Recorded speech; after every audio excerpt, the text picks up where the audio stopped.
I still haven't found what I'm looking for.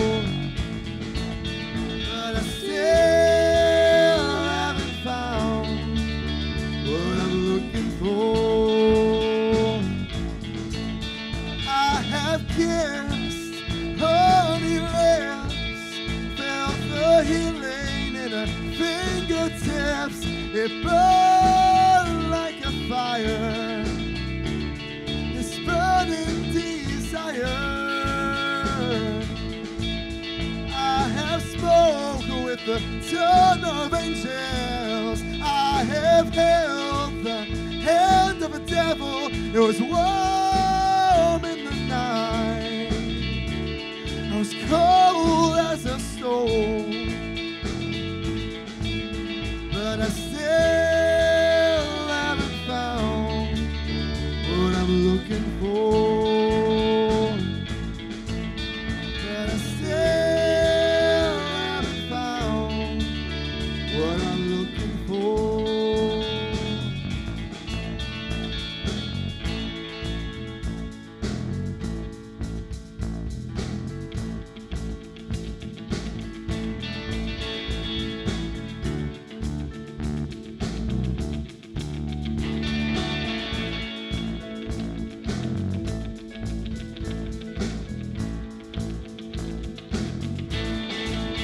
I believe in the kingdom comes, then all the colors will bleed into one, bleed into one. Yes, I'm still running. You broke the bonds and you loose the chains, carry the cross of my shame, of my shame. You know I believe it, but I still haven't found what I'm looking for. But I still haven't found what I'm looking for. But I still haven't found what I'm looking for. But I still haven't found what I'm looking for.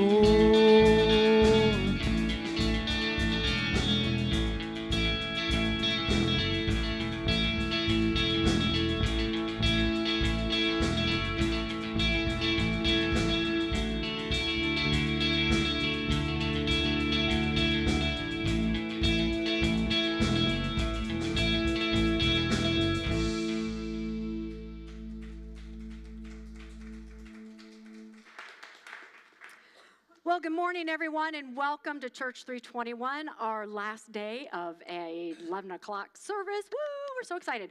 Welcome. We're so glad that you are here. Would you please stand? And we are going to take some time and sing some songs together.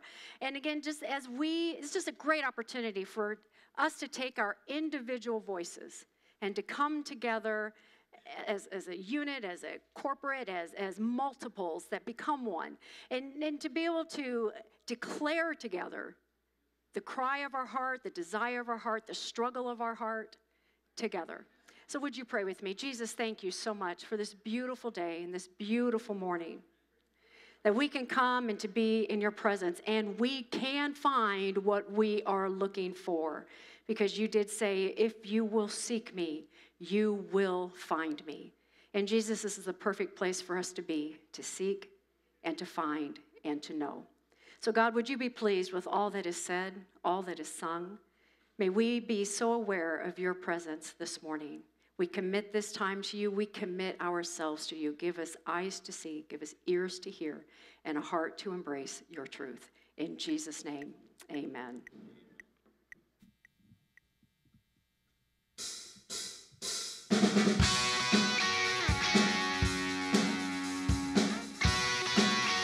Let's sing together.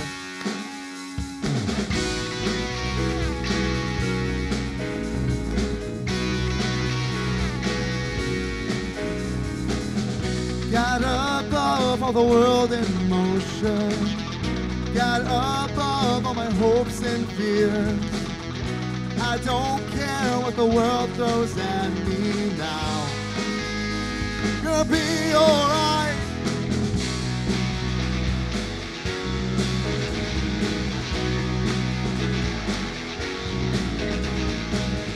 Hear the sound of the generations making loud their freedom song. All in all, that the world would know your name. You'll be alright, 'cause I know my God saved the day, and I know His word never fails, and I know my God made a way for me. Yeah. Salvation is here.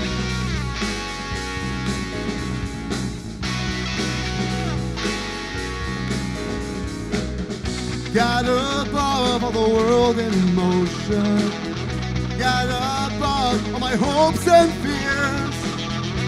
I don't care what the world throws at me now.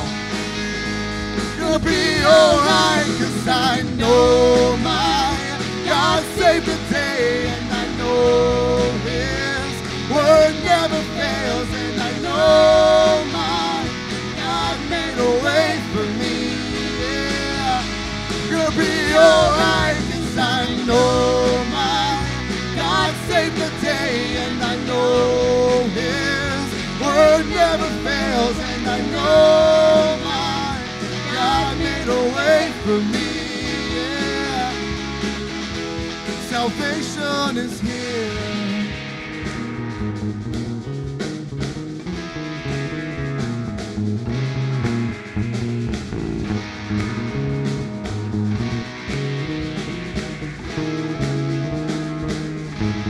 Salvation is here. Salvation is here, and He lives in me. Salvation is here. Salvation that died just to set me free. Salvation is here. Salvation is here, and He lives in me. Salvation is here. 'Cause you are alive and you live in me. Oh, salvation is here. Salvation is here and He lives in me. Salvation is here. 'Cause you are alive and you live in me. Oh, 'cause I know my God saved the day, and I know His word never fails, and I know my God made a way for me. Yeah.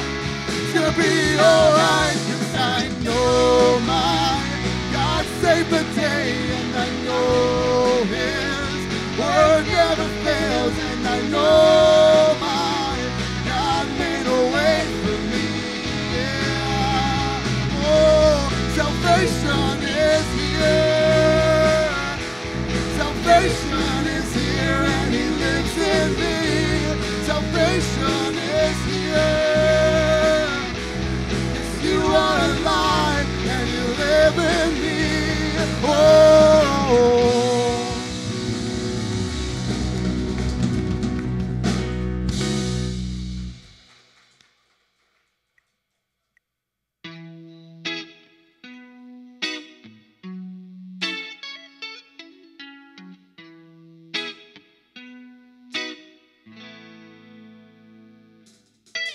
Light of the world, you step down into darkness. Open my eyes, let me see beauty that made this heart adore you. Hope of a life spent with you. So here I am to worship. Here I am to bow down. Here I am to say that You're my God.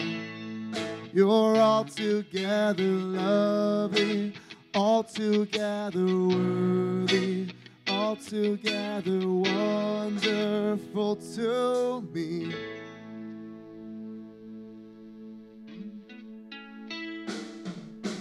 King of all days, oh so highly exalted, glorious in heaven above. Humbly you came to the earth you created, all for love's sake became poor. So here I am to worship, here I am to bow down, here I am to say that you're my God.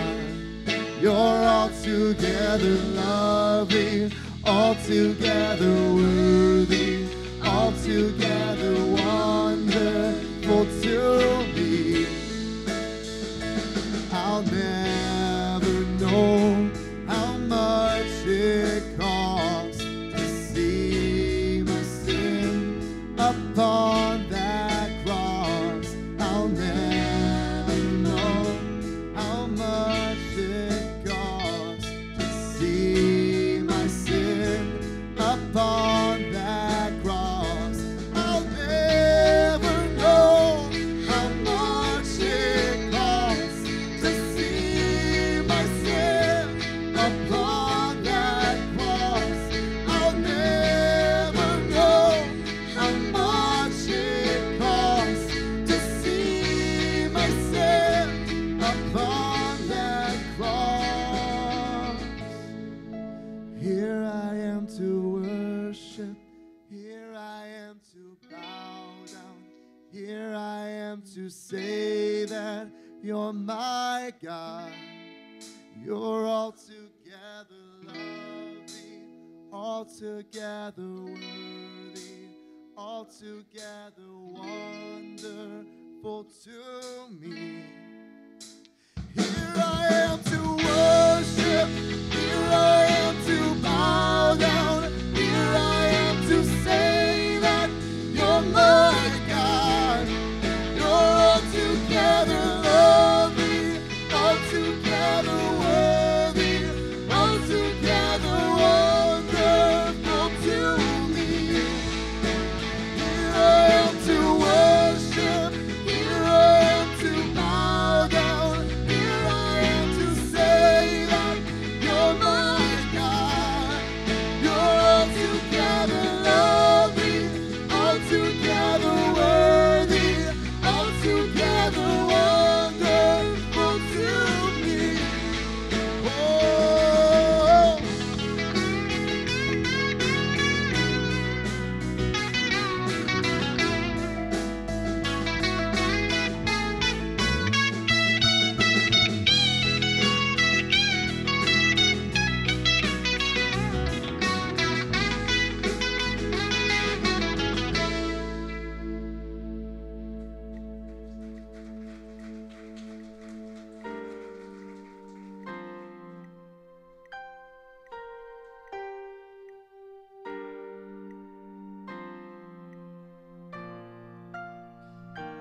You unravel me with a melody.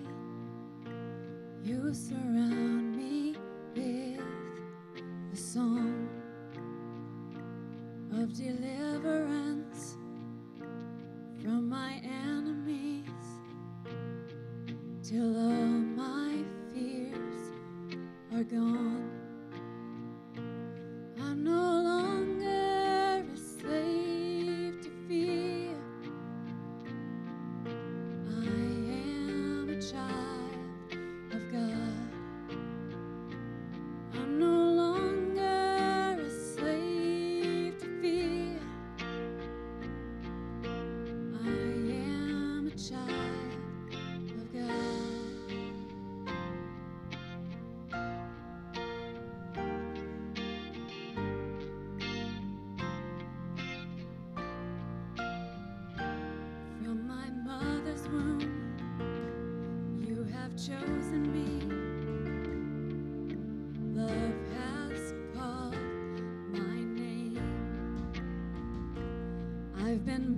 again into your family. Your blood flows through my veins. I'm no longer a slave to fear.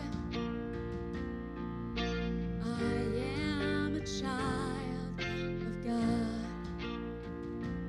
I'm no longer a slave to fear. I am a child of God. I'm no longer a slave to fear. I am a child of God. I'm no longer a slave to fear. I am a child of God.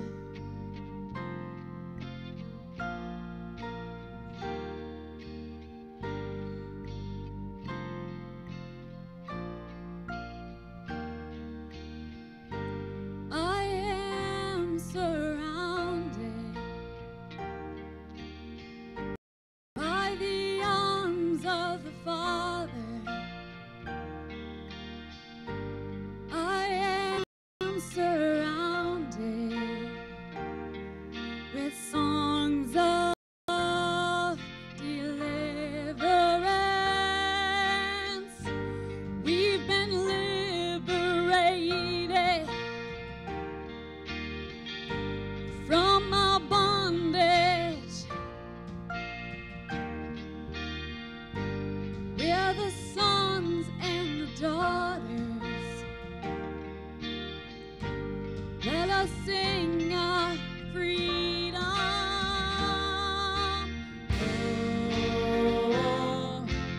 Oh, oh, oh,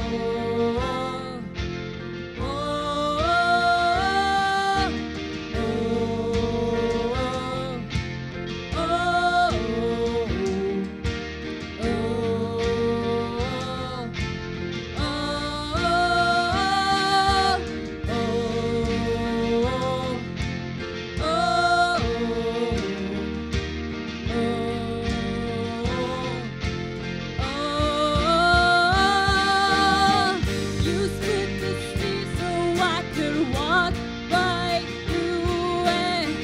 My fears were drowned in perfect love. You rescued me so I could stand and sing. I am a child of God. Yeah, you split the sea so I could walk right through it. My fears were drowned in perfect love. You rescued me so I could stand and sing. I am a child of God. Yeah, I am a child of God. I am a child of God.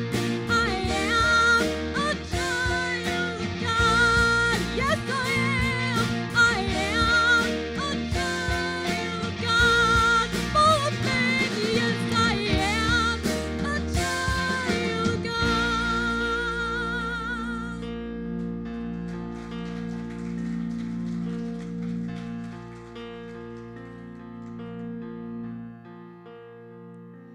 I'm no longer a slave to fear.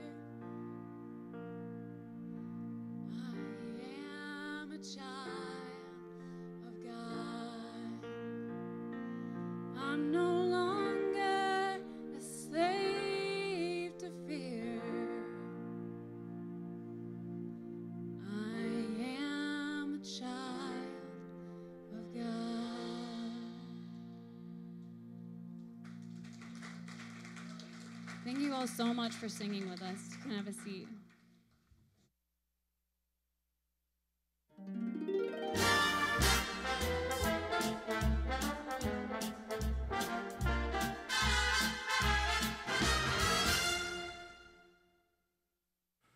Well, good morning, 321. On our final Sunday of 2 services in this building. Hard to believe. Next week, getting ready to go to that 8:30, 10, and 11:30, which I know leaves all of you scrambling on which one am I going to go to and where we're going to land. And so we're going to talk about that here in the morning. But let me first of all say good morning to all of you joining us online, especially to those of you who would be here this morning, but you ran the Season G. Komen Race for the Cure this morning. And thank you for doing that. And our thoughts are with you. And I know several of you ran because I saw you last night. Welcome. And to all of the rest of you who may be joining us from all over parts of the world, Mike in Germany and others. It's kind of cool to be able to connect with you guys and welcome you here into our little corner of Sylvania. So next week we go to these 3 services, and in the last couple of weeks we've delved into this series called A Place for Everyone, where we've been basically answering the question I think everybody asks or wants to ask when you heard about us going to 3 services, and that is, why? Like, why would you do that? There are plenty of good seats still available at the 9 o'clock and the 11 o'clock, so why would we kind of go to that another structure that puts more pressure on our team, and our bands have to be here earlier and all those sorts of things? So we began answering it 2 weeks ago. Why would we do that? The reason why is because the gravitational pull of the heart of our Heavenly Father is always towards outsiders. You might remember 2 weeks ago, I said that the gravitational pull of how many churches? All churches, gravitational pull of every church is always towards the inside. It is always towards what we would call insiders. And the reason that is because the gravitational pull of my heart is always towards me. I'm incredibly selfish. And don't look at me like that, because so are you. The gravitational pull of each one of us is always towards ourselves. So when you get a bunch of us together, guess where the pull is? Always towards us and to what we want and what we need and what we would like. And yet, 2 weeks ago, Jesus told us these 3 incredible stories that showed us the heart of the Father, that his gravitational pull is towards people who aren't here yet. People this morning that were running down Erie Metamora Road, and they weren't even running the race for the cure. They're just out on their morning run. You know, they're hanging out over at Mayberry this morning. They're over across here or back here. I was walking out back, and there's a guy out washing his car back here on Cobblestone. I didn't say anything, judge me later, but I had to get in here. But, you know what I mean? The heart of the Father is always towards people that are out there. So part of the first response in answering the question why is because we've got to create more room for more people who are still on the outside that need to come into the inside to hear the incredible, life-giving, life-changing, hope-filled message of Jesus Christ. And then last week, we took it a step further, and we looked at the very first church business meeting, which was so exciting for all of us, right? We were at Acts chapter 15, and thankfully Luke, who was there, recorded for us what happened when there was just one item on the agenda, one big thing the church had to talk about, and that is, who is the church for? Like, who gets in? Who's allowed to get in? Because at that point in the church's history, all of a sudden, these non-Jewish Gentiles had started to hear about Jesus and started following Jesus, and they started coming to church, which freaked out all the Jews because they felt Jesus was just for them. He was the Jewish Messiah. Christianity was just an extension of Judaism. What do we do now with these non-Jews that want to come be part of our church? I mean, is it just Jesus and Jesus only, or is it Jesus and? Is it Jesus and the 600 plus rules and laws that you as Jews have to follow? Is it Jesus and the do's, Jesus and the don'ts, Jesus and your performance, Jesus and your behavior? Is it just Jesus, or is it Jesus and? And so they went into this huge, long discussion and debate and conversation. And as it was getting late into the night, James, the half-brother of Jesus, stands up and summarizes his thoughts and feelings on this whole discussion. And he gives us this incredible passage, this incredible verse in Acts 15 that you ought to highlight and underline and circle as a reminder for us on a weekly basis and daily basis. James says this. He said, my judgment after hearing everything all of you have to say is this: we shouldn't make it difficult for people who want to come to God. Like, we just shouldn't put a lot of obstacles and hurdles and requirements out there for people that want to come hear the message of Jesus. We believe the message of Jesus is for everyone. I said last week that we need to keep the cookies on the bottom shelf where everybody can get to them, where everybody can have one. And that's just echoing what James is saying, that we ought to remove any obstacles and hindrances that keep people from out there from coming in here. And the big idea for last week was this: we just got to keep it simple. We got to keep this thing called the Jesus life simple, because truthfully, we have complicated it in the church. We have complicated it in Christianity with all the hoops and and just all the Bible, all the things you need to be doing. And really, the message of Jesus is really, really simple. We're going to try and outline that for you today as simply as I know how as it relates to following Jesus within the church. So if you're here for the first time this morning, let me apologize, because today is not going to be much of a message. It just isn't. If you're coming today and you walk out and go, we never even opened the Bible except for that passage, you're right. Now, had you been with us last week, it was a whole different story. But today, you're just going to get what you're going to get, and that's all there is to it. Today's an abnormal message because of what I want to kind of unpack for us today. So before we get any further into our abnormal service, let's pause and pray. God, thank you for this place and this moment which you have brought us to. Whatever our weeks have been like, whatever our mornings have been like, you have brought us here today to sort of give us the bigger picture of what we are doing here at 321, our hopes are here at 321, the progression, the steps that we'd like to see all of us take in following Jesus and incorporating into the life of the church as it's lived out through following Jesus. And so this morning, we just ask you to speak to us beyond my words, that you would give us ears to hear what you want to say, beyond what I want to show us, what you want to show us. And then most importantly, we need hearts that are changed, not just heads that are informed, because heads that are informed don't make a much difference when we walk outside the door. It's only when my heart has been touched and changed that works its way through my life. And that's what we long for today, transformation, not just information. That really being the church has much more to do with how we live out there than how we live in here. So just give to us today what it is that you want us to see and show us as you launch us really further into the life of this thing that you have created called 321. And we'll give you thanks in all things and ask this in Jesus' name. Amen.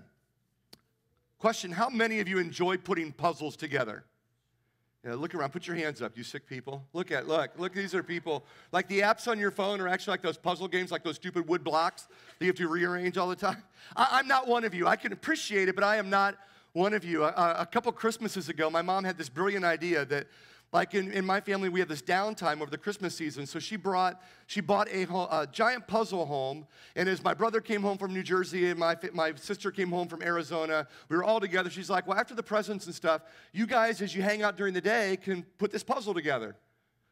None of us are puzzle. I don't know where she got this brilliant idea. None of us are puzzle people, except for my middle son, Nathan. Our middle son, Nathan, loves puzzles. He loves taking things apart, putting them back together.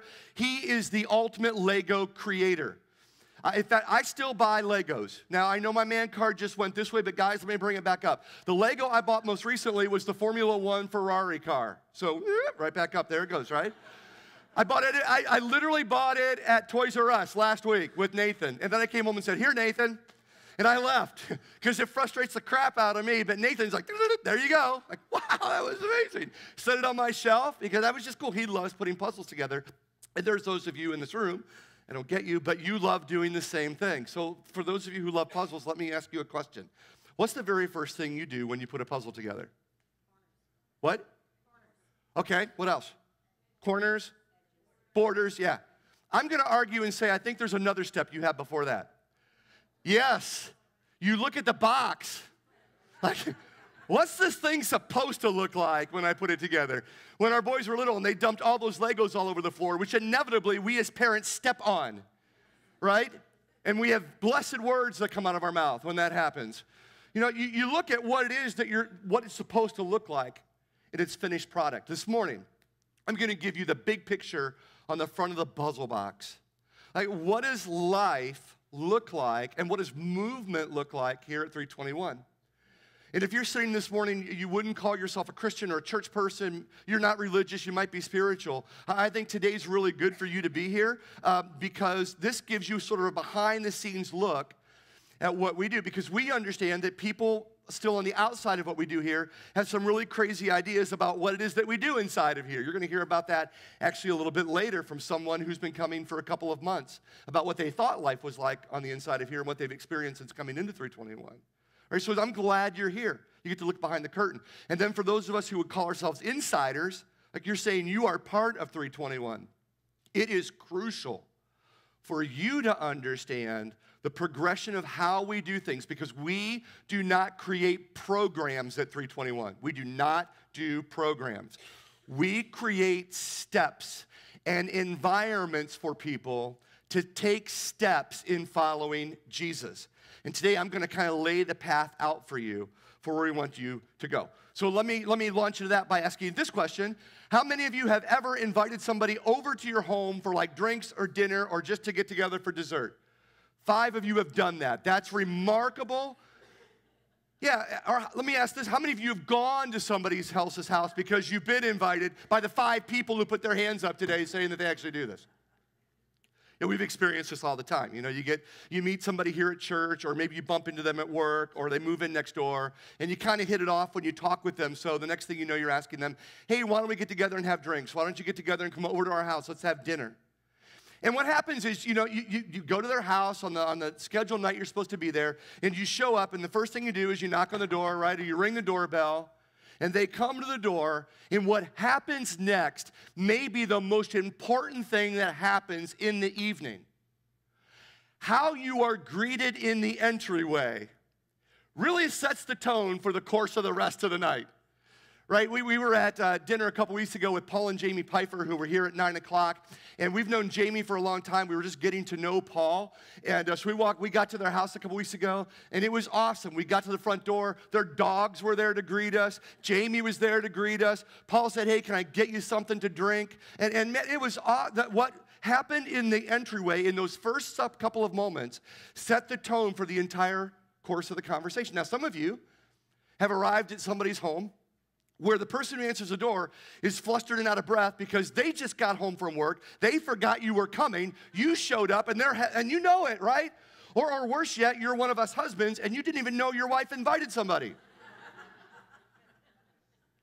What are you doing here?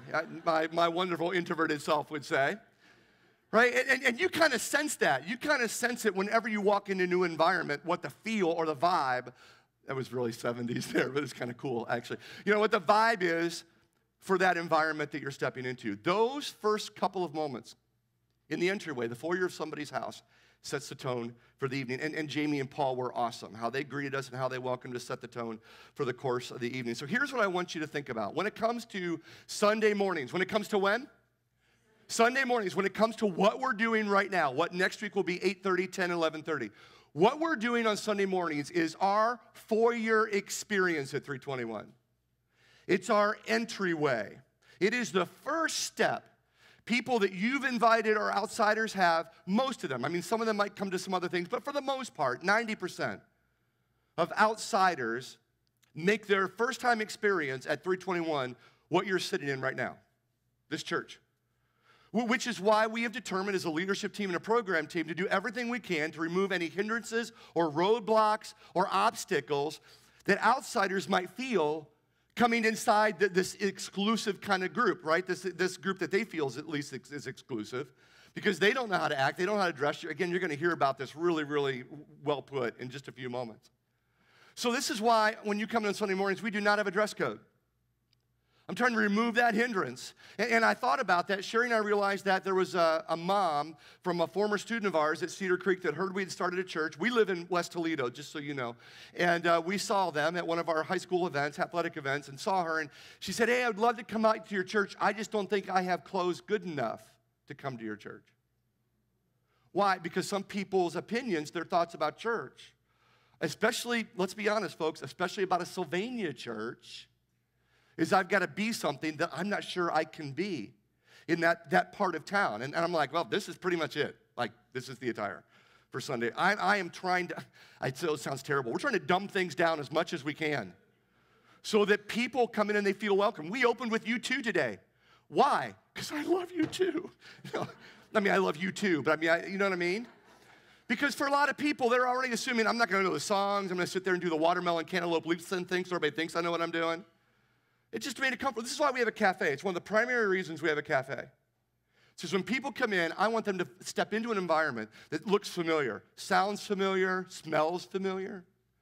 Every week, we just asked ourselves this question on programming team on Tuesday night.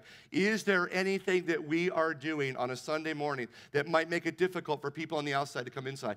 The series that we do, we did not go deep in our series. For all of you theologian Christians who want to know about the, propitiation of the death of Jesus to provide for the sacrificial atonement of his people.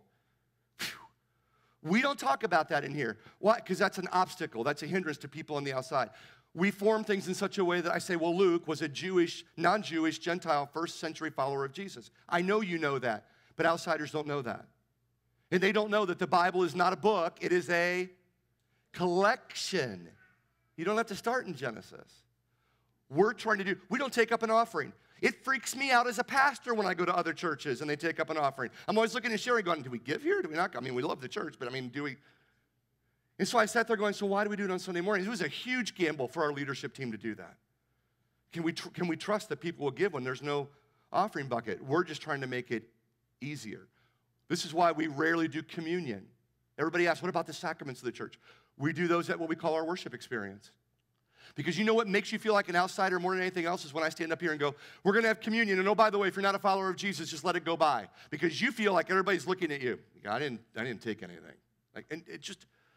How can we make this environment as comfortable as possible? The only thing we will not apologize for that's uncomfortable is the message and person of Jesus.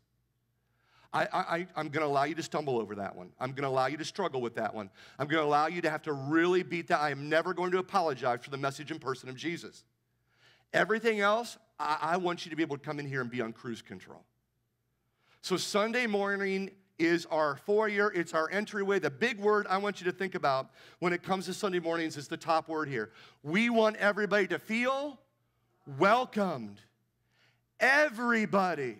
Regardless of what part of Michigan or Ohio they come from, regardless of what cultural background, race background, gender background, all of that. We want you to know that the message of 321 on Sunday mornings is the message of Jesus. Everybody come on in. Everybody is welcome, and we are going to go out of our way to make sure you feel welcome. It's our foyer. It's our entryway. Most of the time on Sunday mornings, what I'm doing up here is either making up for the ground we lost by the experience that people had in our parking lot or our kids' ministry check, whatever it may be. I'm either making up for it or we are adding to an incredible experience that they've already had. I want everybody to feel like when they come to our door, we have been waiting for you.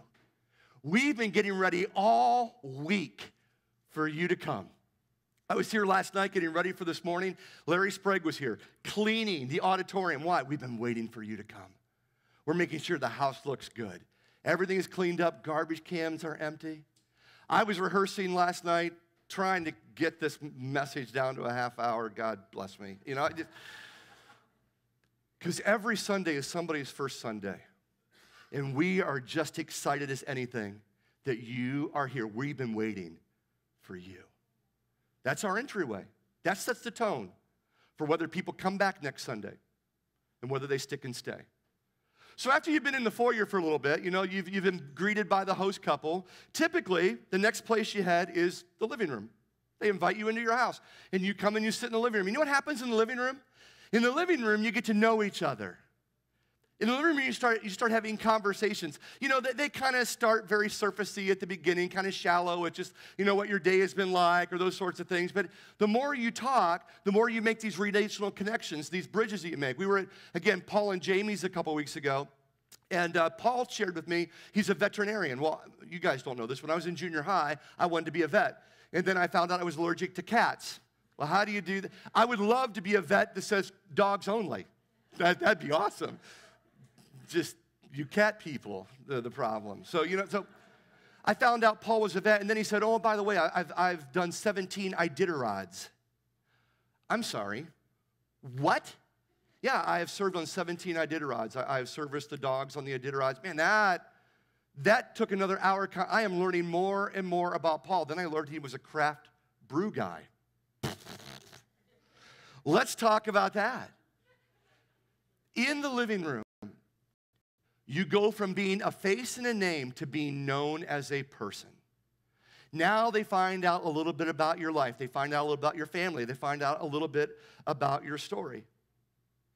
This is why we want you to move out of Sunday morning and into what we call life groups. Because life groups literally are our living room experience. They move you from being a face and a name to me this morning to being known by a group of people that you can do life with. Because one of the foundational beliefs of 321 is we believe that our lives are most impacted and influenced, changed, formed, and fashioned by the relationships we have more than anything else. You are who you are today more because of the relationships in your life than because of any message I have ever given up here, or any other message any other speaker has given, more than any book that you have read.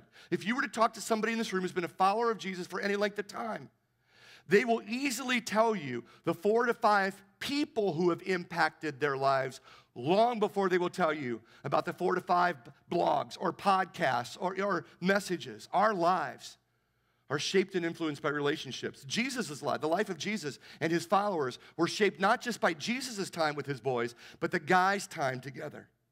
Times that James was hanging out with John and talking with Thaddeus and with Judas, and our lives are impacted by the relationships we're involved in.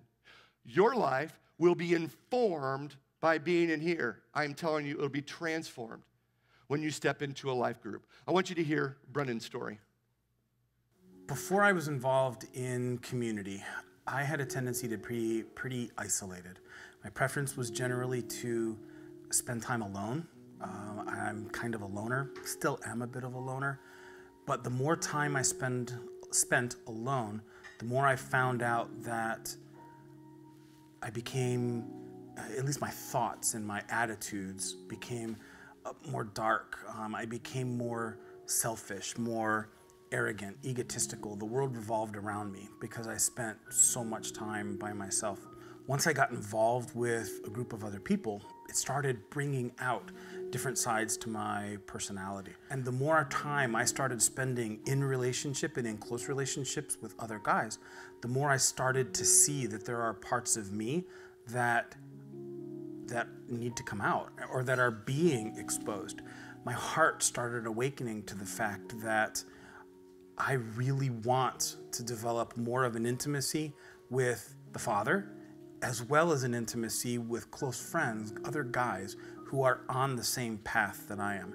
And once I find that I can get into a group of guys who are walking in the same direction that I am and whose hearts are moving in the same direction that mine is, it really started changing some of those thoughts that were going on in my head. It softened my heart, it softened my attitudes, largely because I was able to let other people speak into my life, and I developed a trust where I could let them point out things that are happening to me or things that I might be doing that just aren't quite right.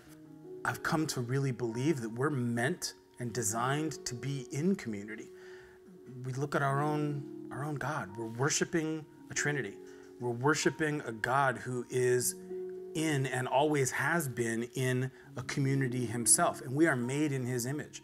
So we, I believe, now should be in a community ourselves. I've grown so much more just being around a group of like-minded and like-hearted guys, being able to confess things to them, pray with them, share with them, that it's just developed this intense desire in me to grow in my intimacy with the Father as I grow in relationship with the other guys that are around me in my group. For anybody who is either not part of a group or doesn't have one right now, find one. It's not necessarily easy. It's not the simplest thing to do in the world, and it doesn't guarantee great relationships right off the bat. The group that I'm in, there's tension. Sometimes it's contentious. Sometimes we argue with each other. We have all developed enough of a relationship that we have trust with each other that when there is something going on, we're able to call each other out, and we're able to speak both grace and truth into each other's lives and bring up issues that need to be dealt with so that we can all grow together. So I can't stress it strongly enough. Life groups, especially when you get involved with people whose hearts are moving in the same direction as yours, can really produce a lot of change for the good in your life and can deepen your relationship with God. So that's our hope and desire for all of us, that we move out of the rows and we get into circles, because we believe circles are far better than rows. We believe transformation happens by doing relationships together. And I think it's far easier to follow Jesus and pursue Jesus when I've got a group of guys running with me. You know, for those of you who have run the race this morning or you've run other races, you just know it's far easier when you've got somebody else to pace yourself by. And so our hopes is that on Sunday mornings, everyone will come in and everybody will feel welcomed. But then after you're here, that you'll take the next step, not just in pursuing Jesus, but in pursuing community. We want you to be known. We want you to find your way into a group of people that you can do life with. And as Brennan said, this may take trial and error. And we understand that. You may step into a life group and go, I don't really hit it off with these people. And it's okay, that's okay. We understand that. Try another life group. Our leaders are not bothered by that at all. I would encourage you. Talk to your life group leader and say, hey, I'm just not sure if this group fits for me.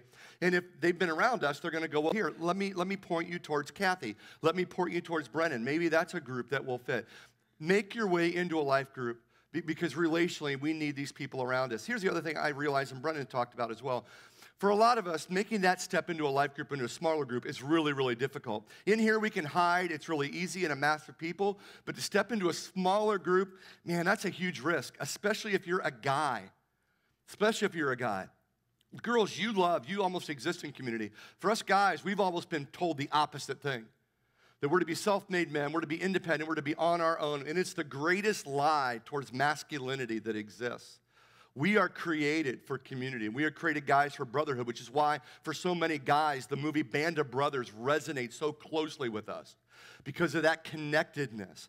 But I get it. Stepping out of here and into a group of 5 guys that you may have never met before is difficult. So what we've done is we've created smaller communities, mid-sized communities, for you to come out of Sunday mornings into to be known. This is part of the reason why we do Healing Hidden Hurts, which is tonight at 6 o'clock. Now, we love the stuff we're talking about in Healing Hidden Hurts, what it's revealing in our lives and in our hearts. But the other big part about it is I'm able to go from being in a crowd tonight and here in the morning to get to a smaller group tonight where I'm sitting with some people maybe I've seen, your face is familiar, but I might know your names, but now I'm going to get to know you a little better. You're going to get to know me.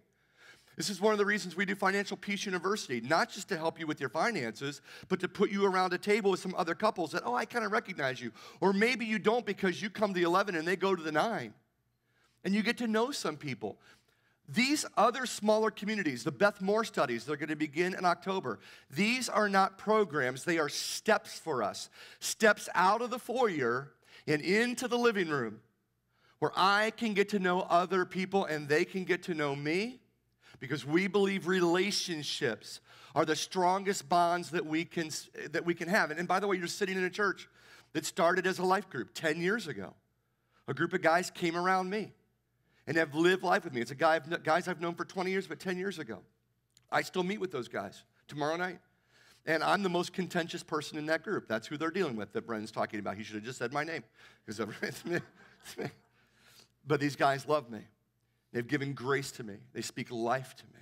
Our elders do the same thing in my life. You need to step out of the foyer and come into the living room. But you know what the next step is? You know, after you've kind of been in the living room for any kind of amount of time, eventually you're asked to come help in the kitchen.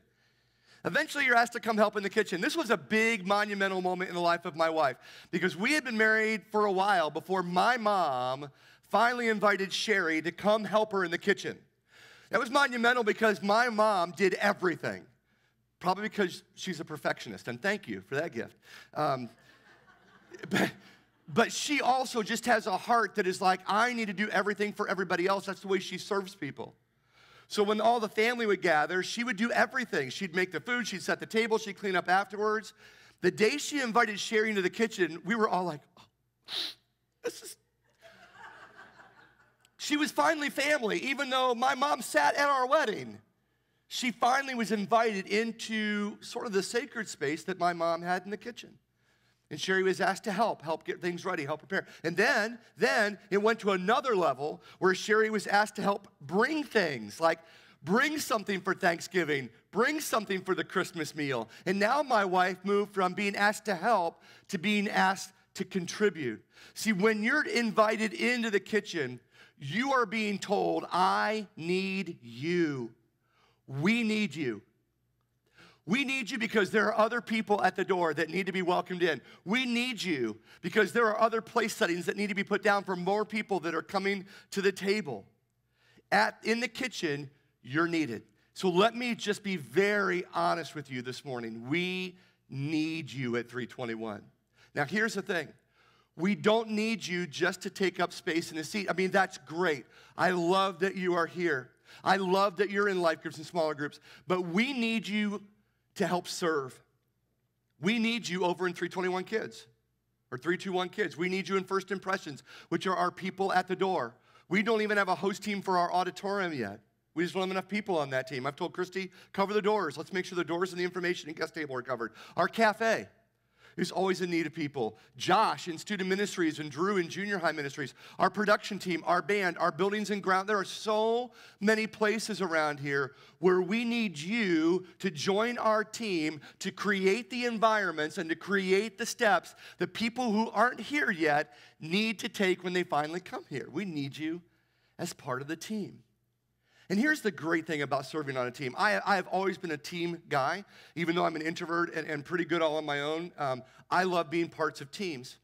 And one of the things that's most moving and rewarding to Sherry and I is that when we started 321, there were a lot of people who are here this morning that served on one of our student ministry teams at one of our past churches. And the reason that's rewarding to us is that hopefully in some way we communicated to you, it wasn't just about what you could do for us by serving in high school or junior high.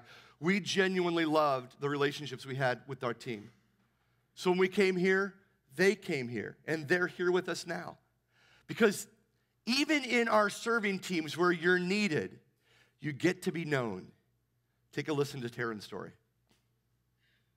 God put the desire to serve on my heart pretty soon after I hit rock bottom about 16 years ago. At that time, I was pregnant, I was not married, and I was in an unhealthy relationship. I was so far away from God, and the father of the baby wanted nothing to do with me and definitely nothing to do with the baby. About 5 months into my pregnancy, I had complications and I ended up having to go to the hospital. That night I went into labor and ended up delivering a daughter. Unfortunately, she did not survive the delivery. I just remember coming home from the hospital and just laying in bed and just being just so completely down and depressed and hopeless. And I just started just crying out to God, like, I just don't understand, why did I go through all of that hurt and rejection and pain? And right when I was crying out to God, I just said, God, I'm done. I just can't do this anymore. This is too hard. I don't see any purpose. I don't see why living another day makes any sense. I felt the most incredible embrace I've ever experienced in my entire life. I can't explain it other than I got a hug from God, and that for sure was my first ever God moment that I ever remember. I definitely knew God was wanting me to get involved with the youth, and not only to try to prevent them from going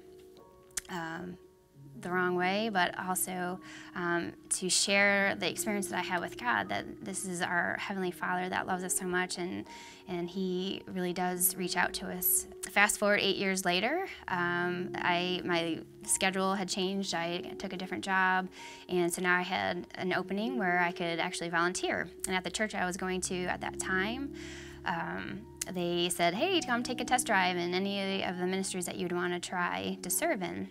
And so I already knew I definitely wanted high school. So I decided to go that night, and so did my husband, which was a surprise. I really didn't know he was going to come. I look all around, there's tons of students around in all different areas, so they were playing different kinds of games. And so after about 5 minutes, John starts to get my husband, he starts to get really frustrated, just like this isn't for him. He just knew that he needed to get out of there. And so he said, are you coming with me?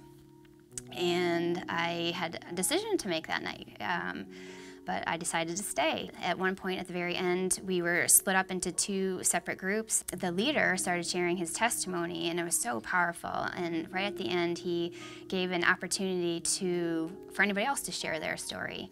And this is the first time I ever felt a nudge from God. God gave me the courage to be able to share, and I just knew when I was done, like, it didn't even matter what anybody thought, that God had just freed me up. It was the most incredible experience I've ever felt. And which is also amazing, that same night was Greg and Sherry's first time test driving at that church as well. And at the end of the night, they met with me and told me their story about Emily and losing Emily. And I know that was God, because that just bonded us together from the first night. And I can't say enough of how much God has used Greg and Sherry to pour into my life. Just to kind of get back to the youth, I just can't say enough of how much the students have impacted my life.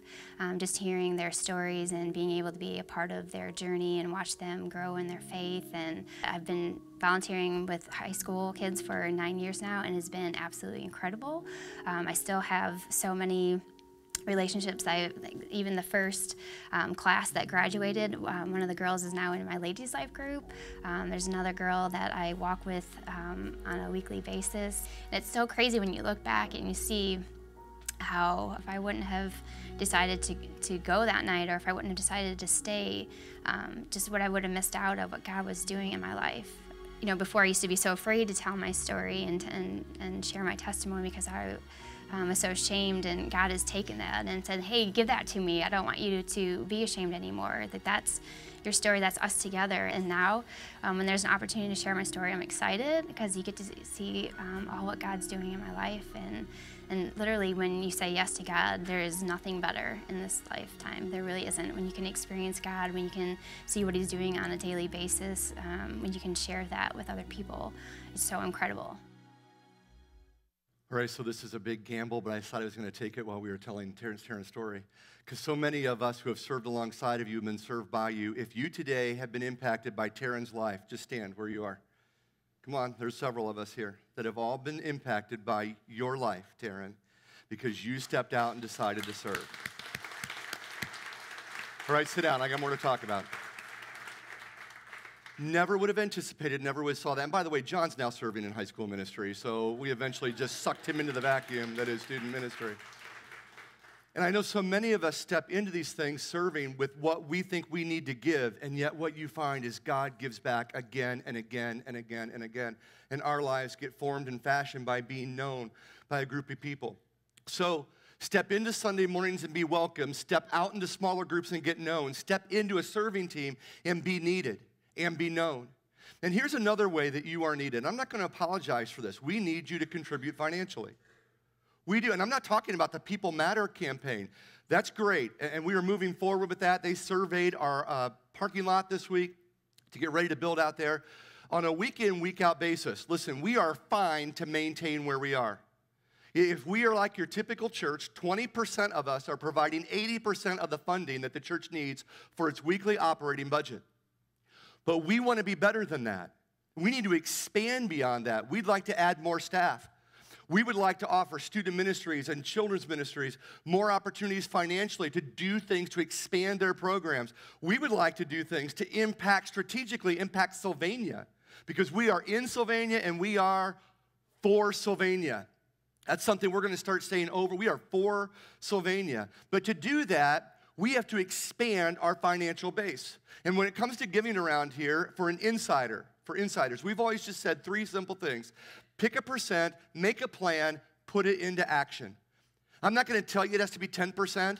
I just think it's easier. Move the decimal point. I'm mathly challenged, so that helps me. And my dad was an accountant. Imagine his disappointment. I know you're not, Dad. That's why I've been through counseling. We're good. Pick a percent, make a plan, and then we have made it as easy as possible for you to put it in action. If you go to church321.com, you can sign up for online giving. So this plan automatically goes into action for you. Because if you're like me, I forget about it, or worse yet, you get your paycheck and you think of all the other things that need that attention before the church does. So this is really more of a trust issue than it is anything else for all of you. We need you to financially contribute. We're adding 3 services, but adding 3 services does not necessarily mean we've added, 33% more to our budget. Does not mean we've added to our staff to make it happen. So we need you. We need you as part of our teams. We need you to financially contribute. We need you to show up. So you've been to the foyer, right? You've been welcome. That's what Sunday morning is all about. You've then moved to the living room, small groups, life groups, Healing Hidden Hurts, Beth Moore, whatever it may be. You're getting to be known by people. You stepped onto a serving team. Or you started serving alongside in high school or junior high or cafe, maybe first impressions, wherever it is. There is a byproduct that comes from doing all three of these things, and that is that you are changed. You're changed. To some level, you're changed when you step into a room and you feel welcome. To an even greater extent, your life is changed when you start living it alongside of other people moving in the same direction you are, where you can be honest and vulnerable and transparent, where they can speak into your life. Your life is changed when you step in and start serving out of your heart to find how it gives back to you. Your life is changed. And we have witnessed this first. Sherry and I have had the joy of witnessing a change firsthand in Marissa's life. Growing up, we went to a very traditional church. It was where my mom went, my family went. We sat in the second to last pew on the left-hand side, on the right-hand side of the pew every week. It was always my uncle, my aunt, and then filtered in that way. It was probably around 6th or 7th grade when I started to get more into travel soccer. It was, my mom was a single mom, so she was raising me on her own. In 8th grade, my grandma and grandpa on my mother's side had both passed away, and my mom's kind of last memory of both of them was at that church, so it was kind of hard to go back there for her. I hadn't been regularly going for about 2 years, and then at the end of my 8th grade year, we started to look more into moving away, and at the end of my freshman year, we moved up to Toledo and started my sophomore year up here. And so church was completely out of the picture by then. Like, I hadn't gone for 2 years. I was moving into a new city, and I was more concerned about the fact that I was about to start a huge high school with only knowing who my guidance counselor was. The first couple of years, it was always like, I believed, but it was like I didn't know what I could get out of it. I just thought like, oh, to get anything out of it, you had to go on Sunday mornings. I had friends who would go to church and always would invite me, but I just kind of shied away from it. I felt like, oh, I haven't been in 4 years. I can't really like go back. My senior year, I started dating Matthew and got invited to go watch him play a Christmas Eve service. I remember asking him, and I was like, what do I wear? Like, because I remember always dressing up. Like, you never wore jeans to church. Never. It was like never a thought in my mind. And he was like, oh, jeans and a nice shirt. And I was like, okay, that's a thing. I started watching online because I was also living on campus, didn't have a car, and I was like, well, like, I have this resource at my fingertips, why not utilize it? I started coming regularly pretty much after Easter.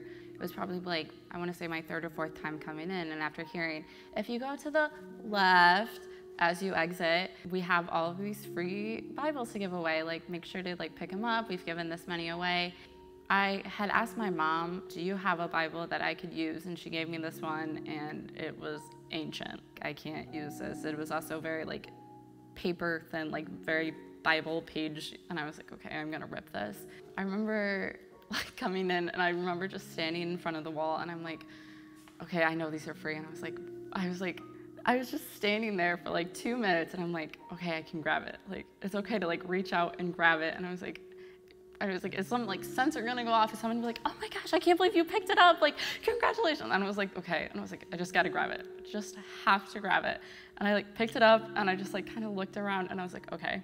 I was like, I've done it, like, I've gotten over that like threshold. I was at work one day, and this guy, I'm a cashier, and I was like checking him out, and he kind of turned to me and was like, Marissa, do you like believe that you're gonna go to heaven one day? And I was caught off guard like completely, and I was like, what? Like, how did we get here? Like, I don't even know you. You only know my name because of my name tag. I'm surprised you pronounced it right.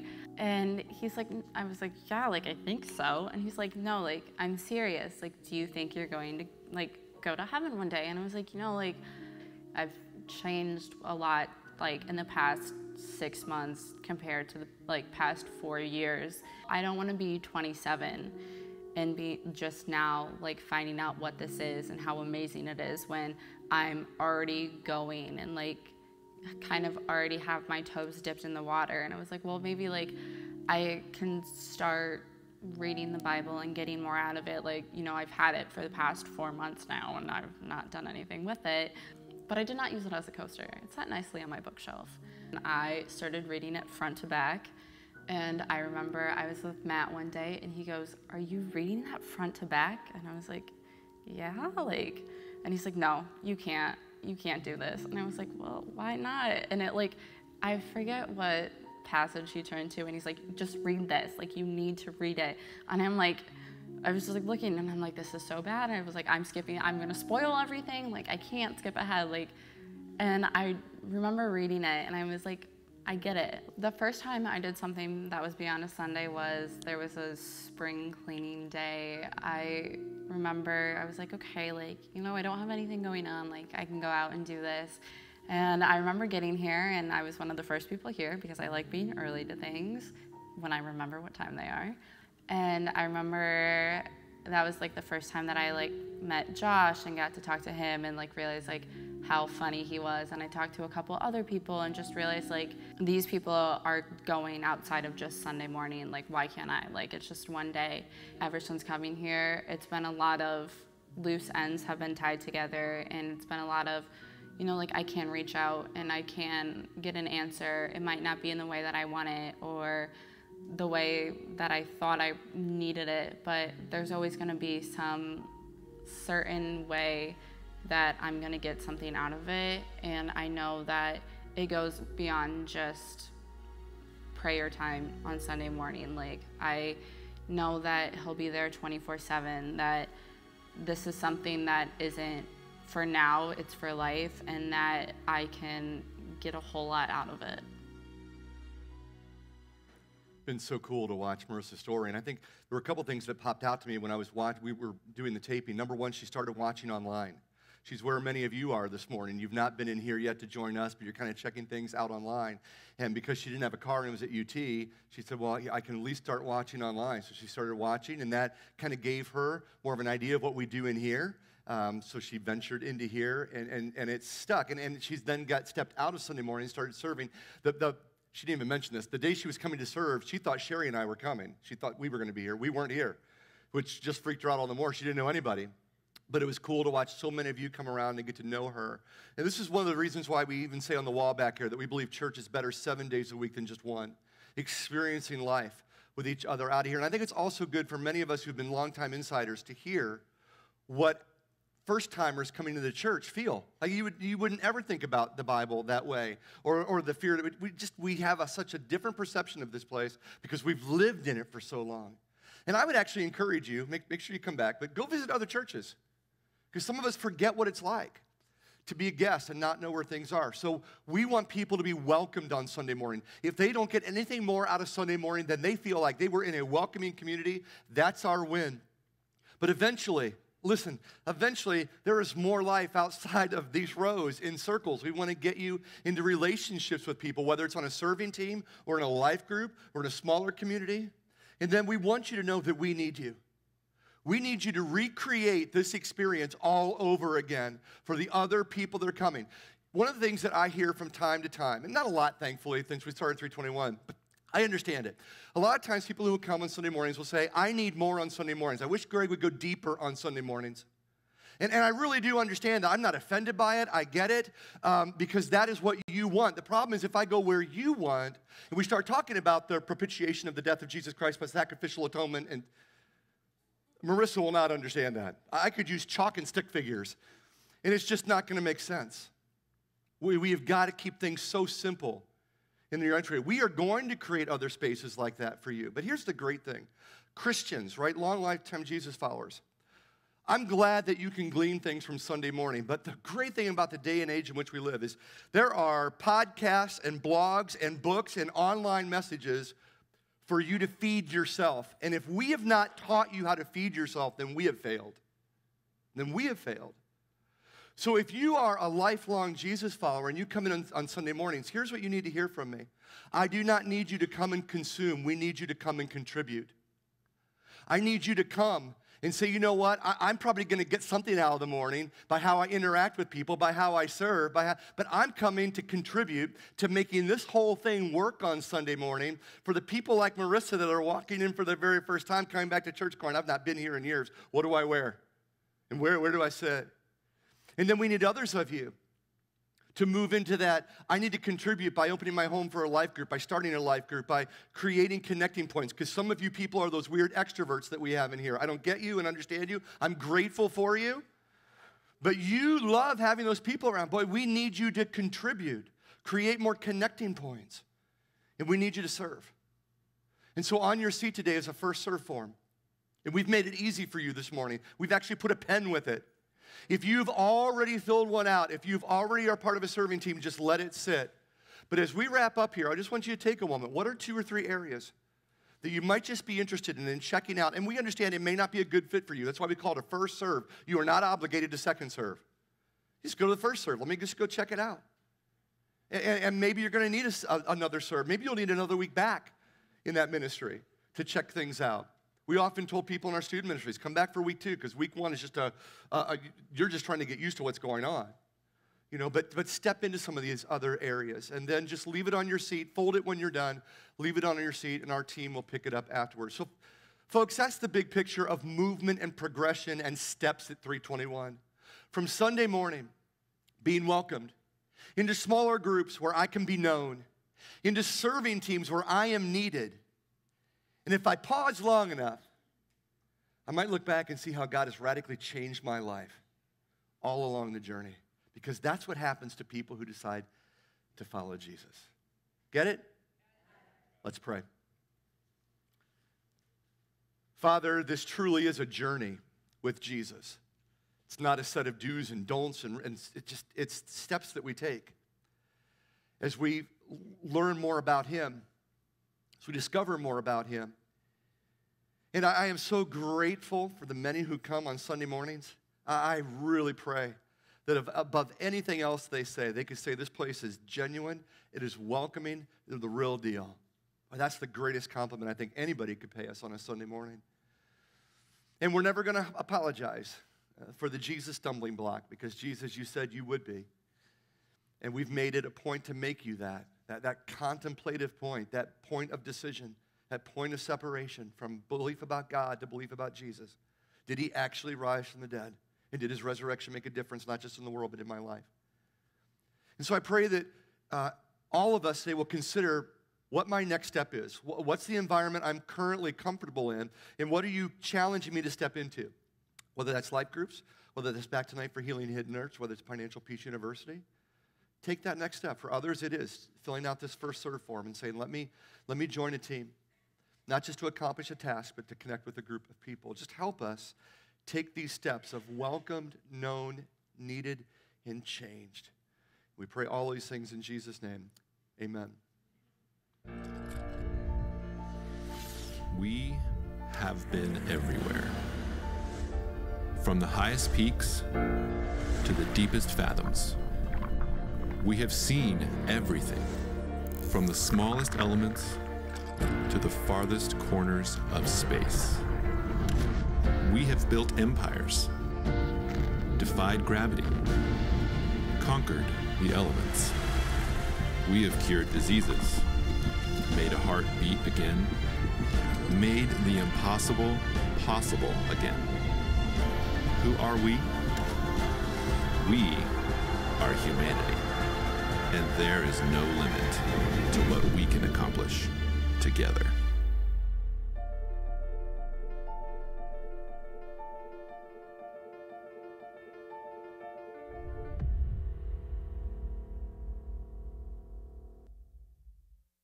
Well, just a couple of announcements before you go. I can't remember if I said my name earlier. I'm Sherry Howder. I'm married to him. Okay. So next Sunday, October 1st, 3 services, 8:30, 10, and 11:30. And we begin a brand new series called Who Needs God? So remember, set your alarms, or later, brunching, whatever, you're going to work your schedule out, but we look forward to seeing all of you. 3 services, 8:30, 10, and 11:30. Tonight, Healing Hidden Hurts is the second out of 4 weeks. Even if you missed last Sunday, please feel free to come tonight. 6 o'clock right here. We also have childcare provided, so if you bring your children, they'll be in the kids area. Be great. This coming Wednesday is our second week of Financial Peace University, 7 p.m. And again, if you missed the first week, you can come. We do have childcare provided, though no children came. What was up with that? So we had workers in an empty nursery. Come on, let's give them something to do. Okay, so feel free to bring your kids. Also, October 5th, we are, as a church, providing a meal for the Sylvania area family services. It is a meal that we are purchasing, we are cooking, we are making, we are serving, and we are eating with. So, we had planned to do this back in the spring, and we got bumped by ProMedica. We bless them. That's great. But that list we are not carrying over. So if don't assume, well, I signed up for this back in May. Well, we don't even have that anymore. So we need food to be purchased, to be made, to be served. And if you're willing to be a part of that, there is a sign-up on the welcome desk to your left out these doors, and also emails have gone out, so please feel free to sign up for some of those things. Also, starting October 5th for 6 weeks, and we are going to offer a Bible study called The Quest. It is written by Beth Moore, who is an author and teacher, and that will be at 9:30 on Thursday mornings, but we are also going to offer on Saturday mornings beginning October 14th at 9 a.m. So again, signups are in there if that is something you would be interested to participate in. Now, I learned a lot this week about our church. Some things I can't unlearn, I can't unsmell, and I cannot unsee and know. Right back here, right here where is our women's restroom. Right here is the men's restroom. And how things work is when things flush and go down, they come down and they come here, and then they flow out this direction. So right back there is where this meets and bends. And last Sunday, following the morning service, our women's rooms were not usable because they were so backed up, because there were things that have been flushed down there that should never be flushed down there. So the only thing that can be flushed in this entire building is toilet paper plus 1 and 2. That's it. I used to work with high school kids. I can get graphic, and I will do so if I need to. You may have items, ladies, that say on the packaging, flushable. Not here. Not here.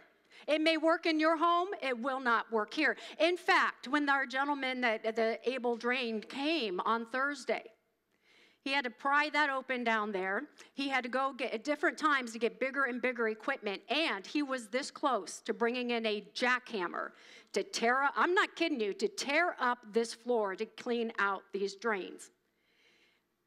We paid $550 on Thursday, and I can't fathom what it would have been had he had to come in and jackhammer this floor up. So, ladies and gentlemen, the only thing besides 1 and 2 that can be flushed in this building, in the cafe, right here, or in the kids, is toilet paper. That is it. Now, if you're with us for the first time and you're like, did the pastor's wife just talk about clogged drains and toilet paper and feminine products? All I can say to that is, welcome to Church 321. We are so glad that you are here and with us this morning. If after this you still have the courage to possibly take time to meet anyone, if you would walk out those doors, head to your left. There are 3 tall round tables that have our guest cards on that. Will there be somebody there to meet you? Any questions you may have? We would love to get information on you. We will give you a Church 321 mug with some special treats in it just because you had to endure the potty talk this morning. Okay. So thank you so much for being here. Remember, we want to create a place where everyone is welcome, where they are known, where they are needed, and where lives can be impacted and changed. And don't forget, this is it. The only thing that can be flushed. Have a great day.